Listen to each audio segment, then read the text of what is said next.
Herzlich willkommen beim nächsten Video auf meinem Kanal. Und in diesem Video geht es um ein Aufklärvideo von Choice. Man hört ja oft Gerüchte, dass Leute, die nicht viel BDO gespielt haben oder so gut wie gar nicht, halt sagen, dass BDO Pay to Win sei, was eigentlich nicht der Fall ist. Und der YouTuber und Streamer Choice hat sich dazu bereit erklärt und ein Video quasi gemacht und sogar gut damit begründet, warum BDO kein Pay to Win ist.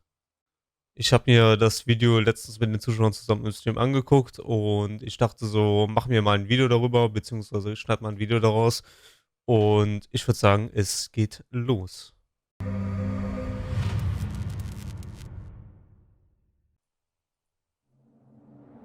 Musik.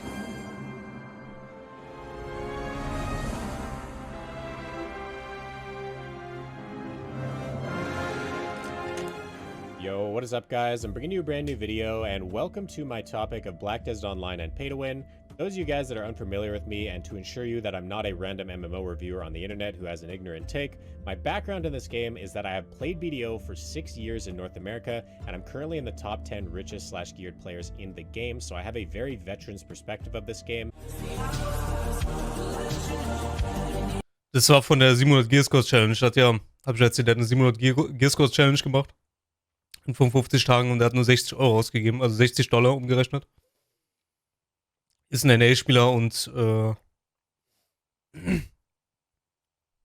er wollte damit quasi beweisen, dass BDO mehr oder weniger kein Pay-to-Win ist.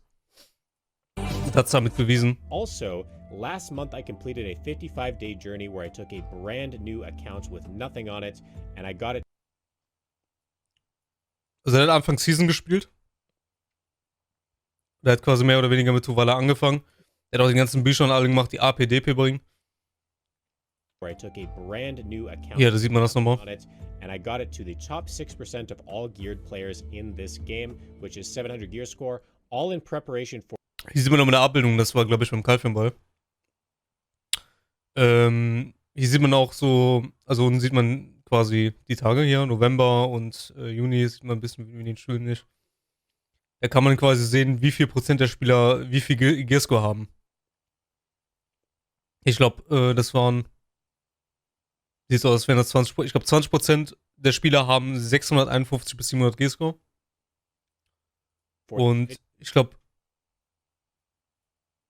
das sieht man hier schlecht, ich glaube 5% sind es.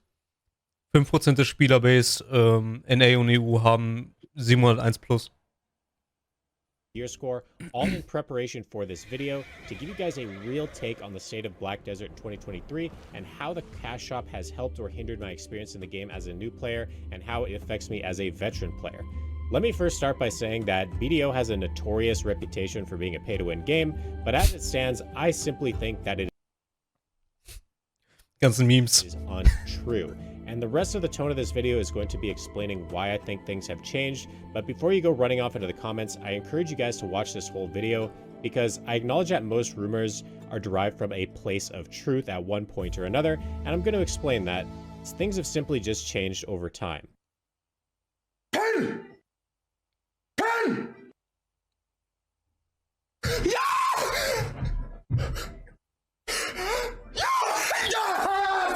Manos? Hier ist Clips von anderen Streamern noch. No way! Unter anderem von Choice, von Salt und dann auch von Samson.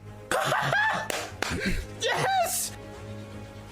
Also Leute, die wirklich aktiv BDO gespielt haben.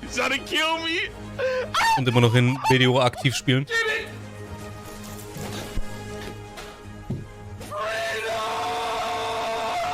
It's definitely an amazing game, and the action combat is just unprecedented. Within the last 2 years, Black Desert has improved a lot and all these old pay-to-win videos are almost entirely outdated that you could watch on YouTube right now. Die ganzen Videos, wo, soll ich jetzt Casuals sagen? Ich glaube, Casuals trifft es am meisten zu. Wo Leute, die, ich sag's mal genauer, wo Leute, die 2 Stunden BDO gespielt haben, ja, Pay-to-Win 2021, das sind Leute, die haben BDO 2 Stunden gespielt und haben irgendwas Falsches auf Reddit gelesen und, dann meinen die ein Video zu machen und meinen hier, BDO ist Pay-to-Win. Bullshit. Die müssen das Spiel ein bisschen länger spielen, dann wissen die ganz genau, BDO ist kein Pay-to-Win, sondern Pay-to-Convenience. Ja, Ja, die Videos sind halt outdated 2021. Und PA hat immer im Laufe der Zeit Änderungen reingebracht, die quasi dieses Pay-to-Win verhindern sollen. Das erzählt Choice nachher in dem Video. Was genau geändert wurde, um halt weniger Pay-to-Convenience zu machen. Now, if you don't care about Video's reputation and history of its pay to win and kind of where it came from, then feel free to skip to the next section. But I feel like this section is important to tell you guys the direction the game is going in terms of its monetization. That'll hopefully make you guys feel a little bit more comfortable with the direction Pluribus is taking the game. So in the past, BDO had a very bad reputation for being pay to win. It was seen as a very incredibly prohibitive game for a new player who doesn't want to spend money. So 3 years ago, I actually think that this reputation was completely justified, but now it is just simply wrong. As a new player in the past, you were constantly faced with 6 main issues that essentially forced you to pay money to enjoy this game. And they ended up fixing all of these issues. The first one is... Bin ja auch neu und hab komplett Tuvala Gear auf Pen. Ohne Geld, ja. Wenn du dran bleibst, dann schaffst du es auch easy. So, BDO kann man schlecht Pay to Win. Ich finde das Argument komisch. Ja, die Leute sagen, das ist Pay to Win. Und dann fragst du dich so, ja, was genau?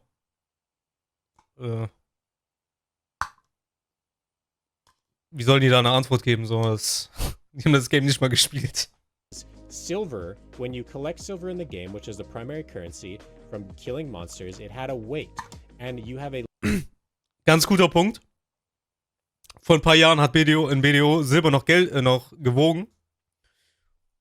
Und hier sieht man jetzt gut als Beispiel. weight in your character. Der Charakter wird immer langsamer, ne? Wenn du halt zu viel Gewicht hast. Also Silber hat gewogen, wenn du das im Inventar hattest. Und das haben die komplett entfernt. Ich weiß nicht, wann genau das war. Auf jeden Fall haben die erstmal einen Patch entfernt. Ich guck mal ein bisschen weiter vor. Basically forced you to buy additional weight unless you wanted to. Und das Ding ist halt, Leute haben auch deswegen dann reingecasht und quasi Traglast geholt. Du warst quasi fast gezwungen, Traglast zu kaufen, weil Silber halt gewogen hat. So. Und dann hat kaum noch Platz gereicht für Trashloot oder sonst irgendwas. Und ich find's halt gut, dass sie es auch komplett quasi so gemacht haben, dass es nichts mehr wiegt. Sodass man nicht darauf zurückgreifen muss. Stop grinding every 3 minutes. It was really insane, and now silver has no weight at all. Second, pets are required to pick up loot automatically in this game, and the game made zero effort back then to really give you any for free. You used to get maybe 1, and you can have... So, du kannst für Pets reincashen. Gerade Rare Pets sind mega gut. Zum Beispiel der Eisbär, der bringt Traglast. Aber der Haupteffekt eines Pets ist quasi, dass er euer Loot einsammelt und ihr nicht selber irgendwie mit er interagieren musst und den Trash-Loot einsammeln musst.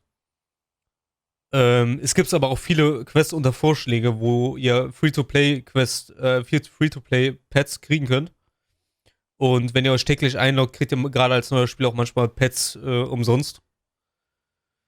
Und ja, ihr müsst nicht zwingend dafür reincashen. Have up to 5 and they can be leveled up in tiers. So you were expected to spend easily $100 to get decent pets.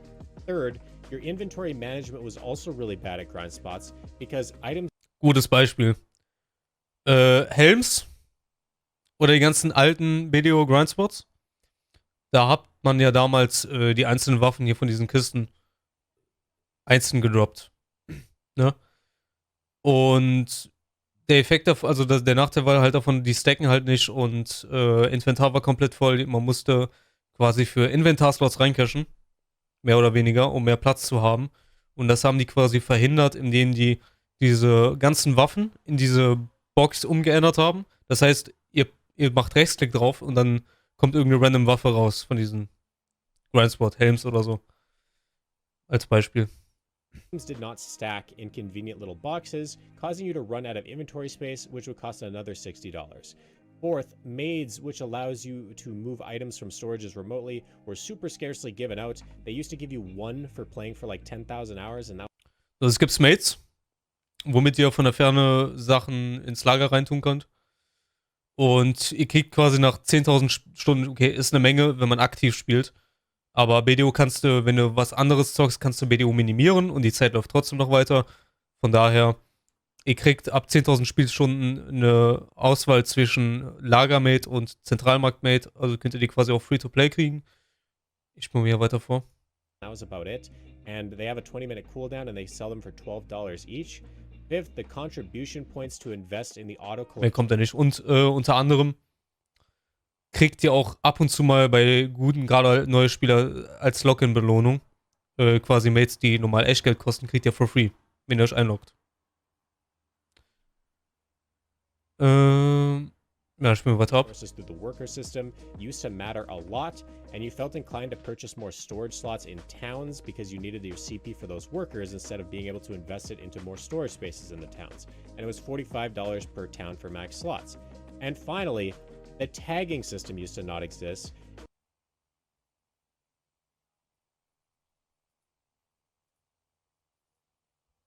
The towns, and it was $45 per town for max slots.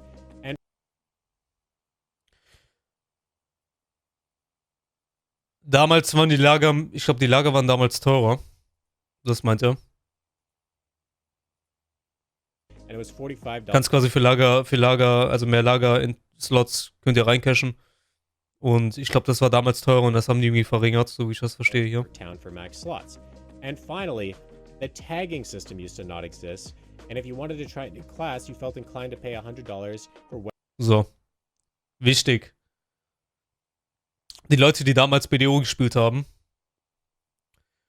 Damals gab es diese Awakening-Coupons, diese Main Weapon Coupons, also die Hauptwaffe und danach die Sekundärwaffe und die haben 100 Euro oder so gekostet oder 30 Euro. Irgendwie so, ich weiß nicht mehr genau. Auf jeden Fall war das scheiße teuer. Es war scheiße teuer, auf eine andere Klasse zu rerollen, man musste echt viel Geld zahlen und das haben die behoben, indem ihr durch dieses Tech-System quasi mit ein bisschen Ingame-Währung, also Silber, quasi euer Gear kopieren auf eine andere Klasse, also quasi auf eine andere Klasse rüber kopieren könnt. Und dadurch spart ihr halt mehrere 100 Euro. weapon exchange coupons, and all of these issues were deliberately placed to Ihr make braucht halt diese Scheine nicht, kopiert einfach das Gear und dann. you spend money. If you add it all up to have a good new player experience, you were expected to spend at least $300 to get past all these inconvenient things. And now they have fixed a lot of those problems. I personally attribute a lot of these bad practices to BDO's old publisher Kakao Games. Pearl Abyss was a small company when BDO first released in 2016, and they sought the help of a publisher to publish in North America and Europe. And as of 2021, that contract is over, and since then, we've seen incredible steps taken to revert all that damage that was done to the game. Der erste Publisher von BDO war Kakao Games, also Kakao Games und PA waren damals zusammen. Ich glaube, Kakao Games war damals für EU tätig. Es gab ja mal so einen Account-Transfer. Und jetzt gehört BDO komplett PA, also Pearl Abyss. Und ich glaube, keine Ahnung, was Kakao Games im Moment macht. Bin mir gerade nicht schon zu 100% sicher. Auf jeden Fall EU war damals Kakao Games und NA war damals Pearl Abyss. Jetzt ist beides Pearl Abyss. Also Pearl Abyss führt das jetzt. Hoping that this video is going to remove the last bit of that damage, which is the old player perspective. You probably have friends that have told you about the pay to win of BDO, but that 2-year-old opinion is ancient news at this point. Pearl Abyss has addressed every single one of these issues mentioned and created a great new player experience. Silver has no weight anymore, making it way easier to manage your inventory. They've also lowered a lot of the weight of items that drop. So, hier. Ich spare euch einen Inventar-Slots mittlerweile. Damals haben die ja direkt gedroppt, habe ich ja kurz gefasst. Und was die auch noch geändert haben. VT ist die Traglast im Zentralmarkt. LT ist die Traglast, die ihr auf eurem Char habt. Und die wurde auch enorm reduziert. Und ihr habt ja auch nochmal eine quasi passive, die jeder Charakter hat mit den übrigen Skillpoints mittlerweile. Also jeder Char braucht so für alle Skills 1000 Skillpoints. Und die übrigen könnt ihr für Traglast quasi reintun. Die übrigen Skillpoints 1500 für Max.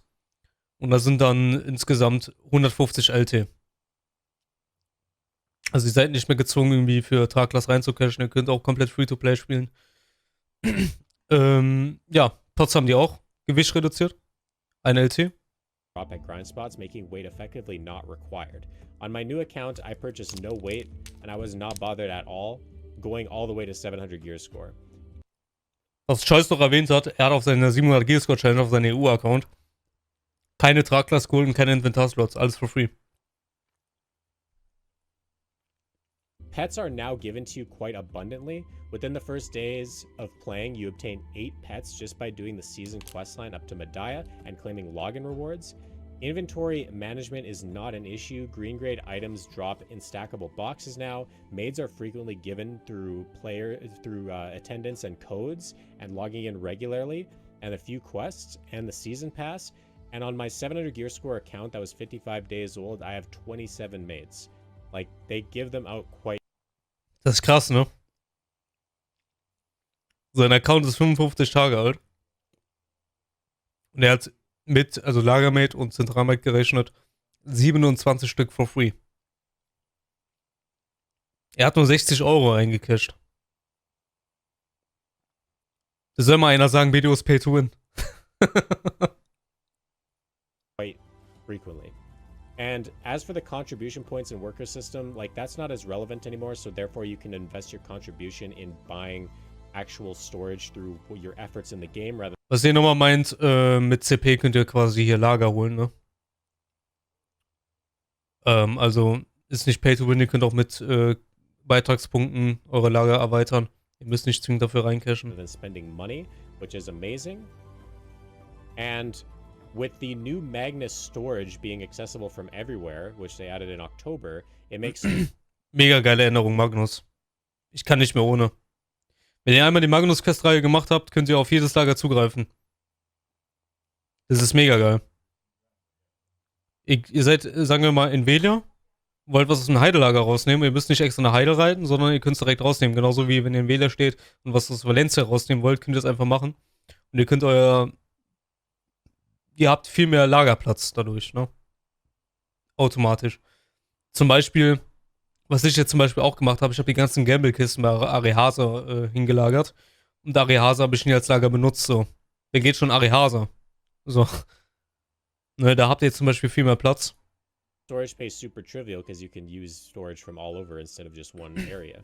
And as for rerolling, coupons like that are no longer required for the $100. Hier wird mal gezeigt, diese Manis-Tool, damit ihr taggen könnt. Es kostet natürlich Silber, ne? Und die Manis-Tool, die könnt ihr hier bei dem NPC Clow kaufen. Das ist, glaube ich, aber der englische Begriff. Der ist in Velia, ich kann das gerade schlecht beschreiben. Habe ich dann Char stehen?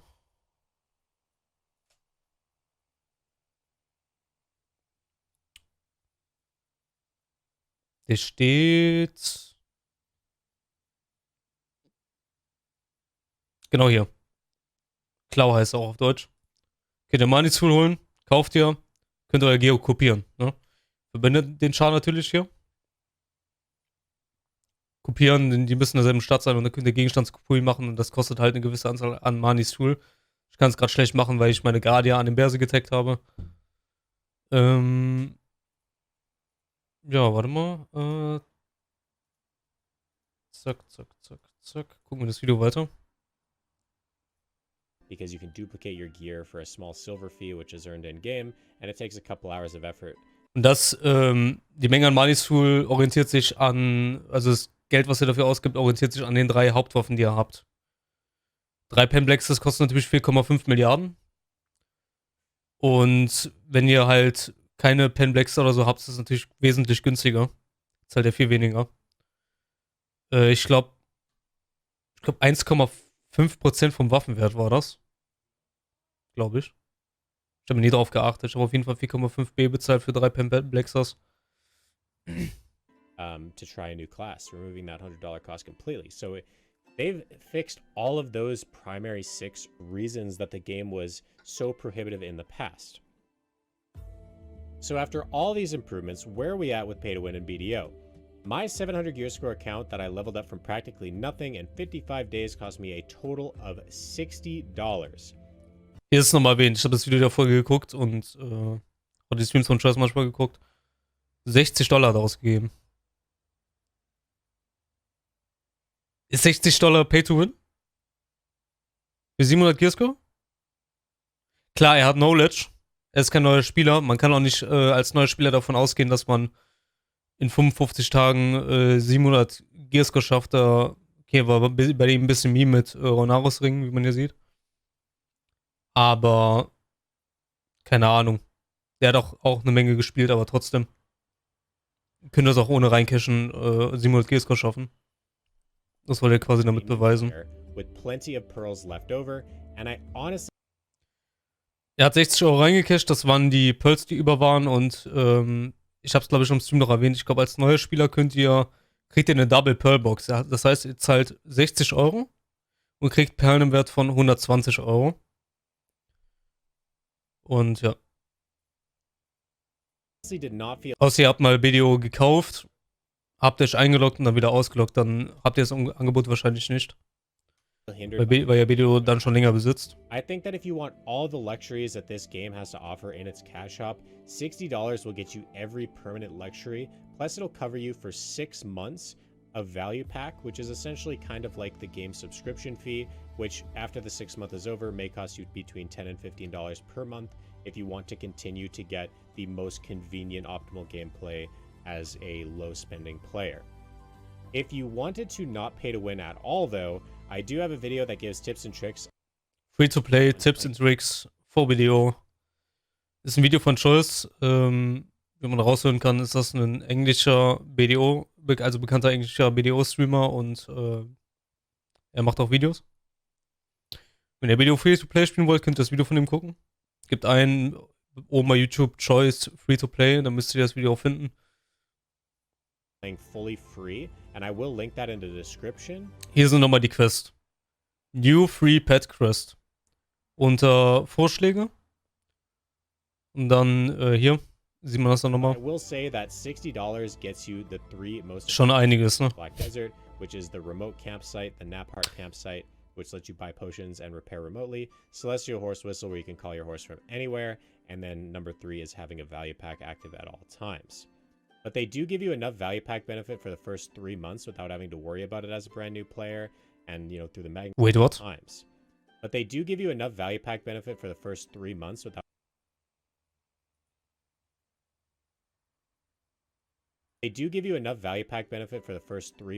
having to worry about.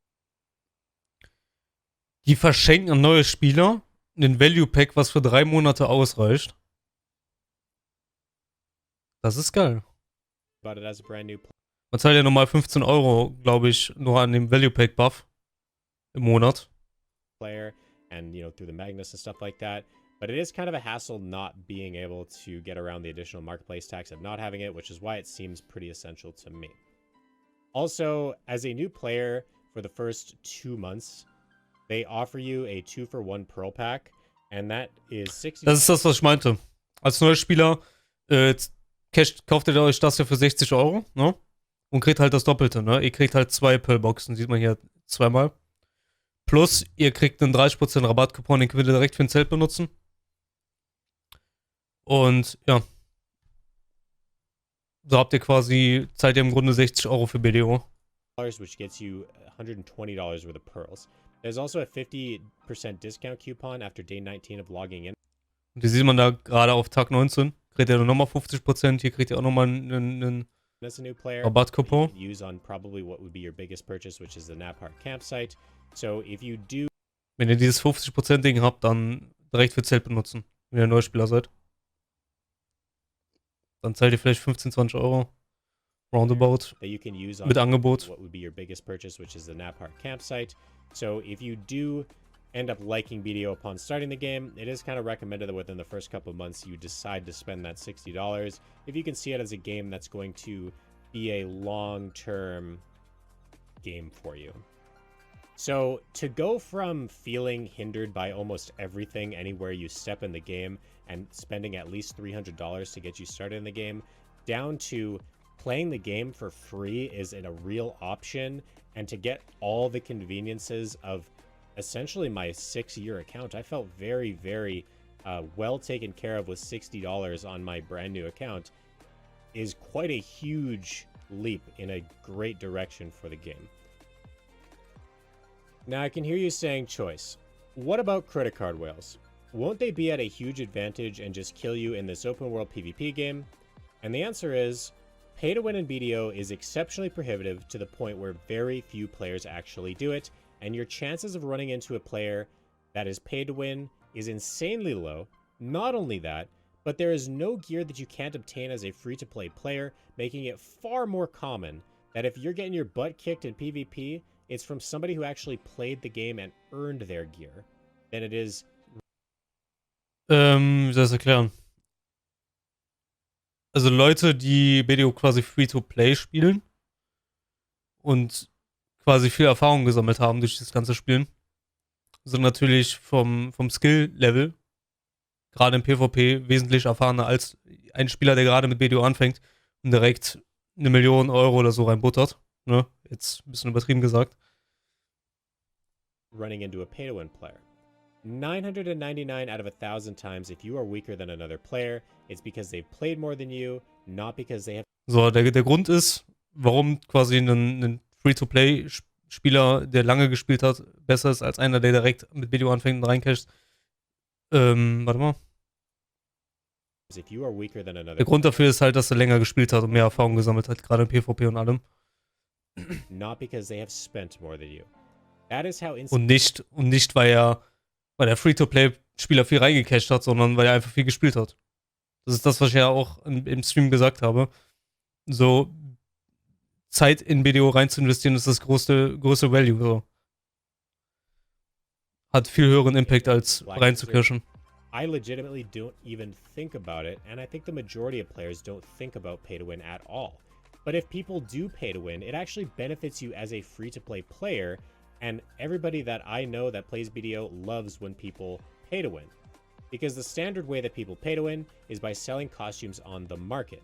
These costumes can be exchanged for Cronstones, and that protects your gear from downgrading when you're enhancing at a significant price decrease. So, ihr könnt Geld reincashen für Kostüme und die direkt in den Markt reinstellen.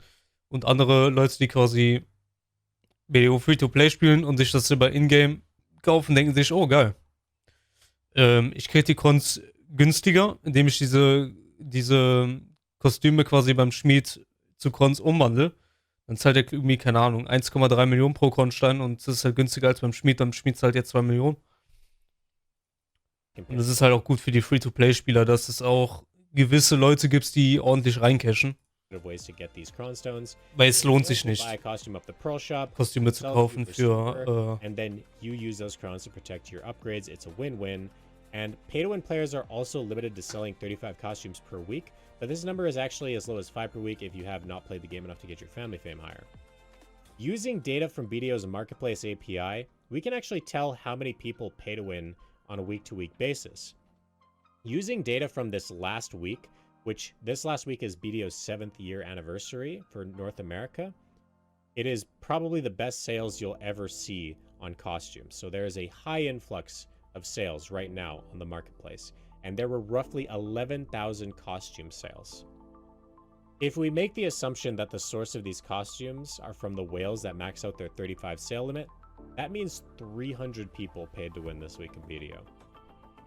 Wobei man auch sagen muss, Teil der Kostüme sind geschenkte Skins. Ihr kriegt ja bei den Login-Belohnungen manchmal Premium-Sets geschenkt oder Event-Side-Klassiker. Und die sind wahrscheinlich auch mit einberechnet. Bei dieser Tabelle hier, bei Garmov. Out of such a large population game, 300 is a drop in the bucket, and that is why it is so uncommon to run into pay-to-win players. Now, obviously, this is an incorrect assumption because it's unlikely that everybody maxes their sale limits, so it's more likely that, you know, maybe a few thousand players have sold some costumes, but very few people actually sell 35 per week, and 11,000 costumes is a super small amount for such a populated game. And by the way, North America is the region with the most. Das ist true. In NA kriegt ihr die Kostüme einfach so rausgekauft. Die sind einfach im Markt drin. Die in NA, die cashen viel mehr rein für Skins und tun die direkt in den Markt reinstellen. Als hier in EU. Warum? Keine Ahnung. costume sales of any region, and it's not even close. It is Du hast halt mehr davon, wenn du Ingame-Zeit investierst, dir Silber grindest und dir die Skins raus pre-orderst. So ein Skin, so ein Premium-Set kostet einfach 34 Euro. What the fuck? Also ohne Angebot jetzt gerechnet. far the biggest whale region, and it's still only 11,000 costumes. The next closest region is EU, who sold 12k costumes in a 2-week time period during the 7th anniversary. Due to the sheer prohibitiveness of pay to win in this game, most people that play BDO spend the $60 to get set up with the common conveniences like the tent, horse flute, and value packs, and running into swiping players is so incredibly rare that it simply just doesn't even matter. BDO is not some mobile game where you spend a few $100s and become so incredibly strong compared to a non. Das meine ich halt. BDO ist kein Mobile-Game, wo du reincashst und direkt so fucking stark wirst, dass du jeden in BDO vernichtest. Ich wollte gerade Wegbombs sagen, aber ihr wisst, was ich meine. Spender. That just doesn't exist. This is an extreme example, but I think it's going to get the point across very well. I have played BDO on my main account as a low spender. I practically do not spend money on this game anymore. If Elon Musk started playing BDO right now, and instead of buying Twitter, he spent $44 billion swiping in Black Desert Online, I would beat him in PvP 999 times out of 1,000. Also Choice würde, wenn Elon Musk jetzt 44 Milliarden in BDO reincashen würde. Because your individual skill level in this game in PvP würde Choice ihn trotzdem auseinandernehmen, weil Choice sehr viel Knowledge über das Game hat. is so much more important than how much. Und diese PvP-Erfahrung ist viel mehr, wie soll ich sagen, diese Erfahrung im PvP ist viel mehr bedeutender, als jetzt reinzucashen, so, ne? Jemand, der viel PvP macht, der tut einen, der übelst viel reincasht, komplett auseinandernehmen. Weil er einfach mehr Skill hat. Money you have spent on the game. With the initial effort to get your gear in this game, a 700 gear score player can kill a 730 gear score whale if they are the more skilled player. Even if you don't want to get gear in Black Desert and you don't want to grind and earn your gear, which is the way that most people get geared in this game, 75% of Node Wars, which are, group activity, group PvP, is capped, and T1 bis T3 ist gecapptes Node War. Da könnt ihr quasi auch mit, also es macht keinen Unterschied, ob der jetzt mit euren 700 Gear Scout Charter hingeht oder mit euren Full Pento Valor Gear, ihr könnt trotzdem PvP machen. Es ist dann auch noch eine Gruppenaktivität. Also es ist komplett gecapped. Macht keinen Unterschied, ob ich jetzt mit meinem Main Gear dahin gehe oder mit einem Tuvala-Char. 66% of all sieges, 2 out of 3 sieges, are gear capped, and Arena of Solaire, which is the ranked PvP game mode, is one. Arena of Solaire, auch gutes Beispiel, ist ein 3 gegen 3, wo ihr quasi vorgeschriebenes Gear bekommt und ihr könnt quasi mit demselben Gear gegen andere Leute kämpfen. Ihr müsst nur Level 60 sein, das müsste eigentlich machbar sein. 100% gear capped, where your money and your pay to win and your effort you put in the game really holds no value. So, in summary, old predatory monetization of this game gave it a really bad reputation, and within the last 2 years, Prolibus has done a really good job in righting these wrongs. The game has plenty of ways to pay for conveniences. There's certainly no lack of options in the cash shop, but these things will not prohibit you from reaching endgame incredibly quickly if you simply just put time into the game. So I appreciate you guys very much for watching. I hope that this has provided you with some great insight on the state of BDO. And if you did enjoy, be sure to subscribe. We're only a couple of hundred people away from 20,000 subscribers, and I will see you guys all. Ja, das war's mit dem Video. Diese Quality of Life Changes, die sehen natürlich Leute, die 2 Stunden BDO gespielt haben, sehen das nicht. Aber PA hat darauf geachtet, dass die Leute nicht so viel reincashen müssen, sondern das Game auch Free-to-Play genießen können. Dann würde ich erstmal sagen, was ist das mit dem Video? Falls es euch gefallen hat, würde ich mich sehr über eine positive Bewertung freuen. Und sonst würde ich sagen, sehen wir uns beim nächsten Video und tschüss.